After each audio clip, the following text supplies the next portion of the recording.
La Calabria protagonista al Real Italian Wine and Food, evento enologico e agroalimentare interamente dedicato alla promozione dei produttori italiani nel Regno Unito.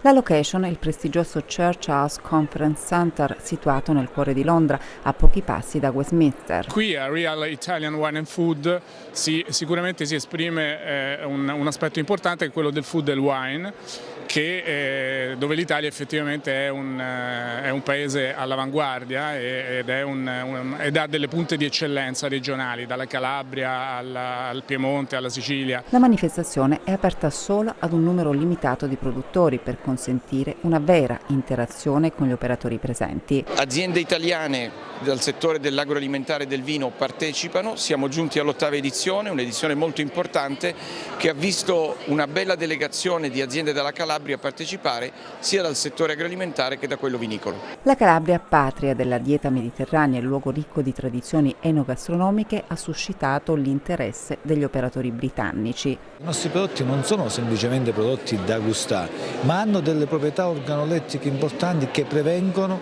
le malattie cardiovascolari. Questa è la grande novità che oggi è venuta fuori. Raccontare la Calabria, raccontare il bello della Calabria, raccontare il buono della Calabria, ma soprattutto raccontare quello che per la Calabria è una eccellenza, quello che per la Calabria rappresenta appunto un progetto, che è quello di puntare sulla valorizzazione della dieta mediterranea di riferimento. Apprezzati i piatti dello chef calabrese Francesco Mazzei, che a Londra ha aperto 3 ristoranti di successo, considerato il re dell'anduja nelle sue preparazioni, ingredienti esclusivamente calabresi. L'anduja, come il bergamotto, come la liquirizia, come tutti i prodotti grandi calabresi, sono i miei cavalli di battaglia. È stato abbastanza facile convincere gli inglesi, perché comunque sono prodotti di grandissima qualità e si vendono benissimo. È normale che poi uno chef li usi in maniera diversa o particolare e quindi crea quell'interesse verso il prodotto che lo fa commercializzare e vendere molto meglio, insomma.